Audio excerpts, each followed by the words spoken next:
একদিকে রাম মন্দির উদ্বোধন আর একদিকে তৃণমূলের সংহতি যাত্রা। তিনি সাংবাদিকদের মুখোমুখি হয়ে জানান, আমাদের নেত্রী ছোটবেলা থেকে এই আন্দোলনমুখী, তার নির্দেশেই সাধারণ মানুষ আজ পথে নেমেছে।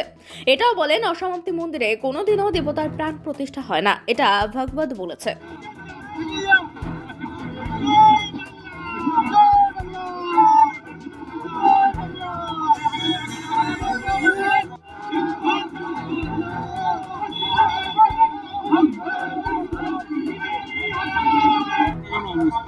সেই সময় বেডে বসে তার আগুন লেগে যায়, বড়সড় বিপদ হতে পারত।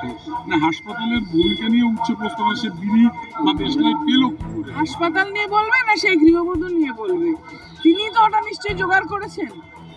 ব্যক্তি স্বাধীনতাও আছে, সুতরাং এটা তার ব্যাপার। তার সেই বোধ বুদ্ধি থাকা উচিত যে শ্বাসকষ্ট যার তার ধূমপান করা উচিত না। সুস্থ মানুষ ধূমপান করলে অসুস্থ হয়ে পড়ে। তিনি নিশ্চয়ই কাপড় জামার মধ্যে লুকিয়ে নিয়ে এসেছিলেন। কিছুটা কর্মীরা মনোবল হারিয়ে ফেলেছিলেন, এই ভিড়টা কি মনোবল বাড়াবে মনে করছেন লোকসভা ভোটের আগে? এগুলো না তুল্যমূল্যভাবে এভাবে বলা যাবে না। মমতা বন্দ্যোপাধ্যায় আমাদের নেত্রী, তিনি ছোটবেলা থেকেই আন্দোলনমুখী এবং তার ডাকে সাড়া দিয়ে জনসাধারণ পথে নেমেছেন তৃণমূল কংগ্রেসের সাথে। এবারে যে কাণ্ডটা হচ্ছে, যে অধর্মটা হচ্ছে, সেই অধর্মের বিরুদ্ধে এটার বক্তব্য। একই দিনে রামলালার প্রাণ প্রতিষ্ঠা হলো, একই দিনে আপনাদের সংহতি যাত্রা। কোথাও কি এই যাত্রাটা রামলালার ওই জায়গাটাকে একটু কমিয়ে দেওয়ার চেষ্টা? বিরোধীরা প্রশ্ন তুলতে শুরু করেছে। বিরোধীরা প্রশ্ন তুলতেই পারেন, সেটা তাদের গণতান্ত্রিক অধিকার। কিন্তু অসমাপ্ত মন্দিরে দেবস্থান যদি অসমাপ্ত থাকে, সেখানে দেবতার প্রাণ প্রতিষ্ঠা হয় না, এটা ভাগবত বলছে।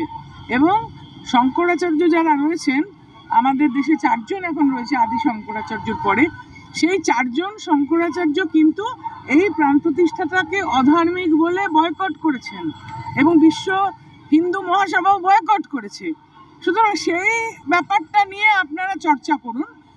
তৃণমূল কংগ্রেস মানুষের স্বার্থে, নেত্রী বলছেন যে ধর্ম যার যার, উৎসব সবার, তার সেই স্লোগানটা কিন্তু একেবারে সত্য এবং তার সেই স্লোগান সামনে রেখে আমাদের মিছিল। আজকে কারা কারা আপনাদের সঙ্গে পা মিলালো এখানে? মানে হিন্দু মুসলিম সব ধর্মের মানুষ ছিল আজকে এখানে। এই আমাদের যে কর্মসূচিটার নামই তো সর্বধর্ম সমন্বয় এবং সকলকে নিয়ে পথ চলা, যেটা বসুন্ধৈব কুটুম্বকম আমাদের উপনিষদে বলা আছে, সেই স্লোগানকে সামনে রেখে।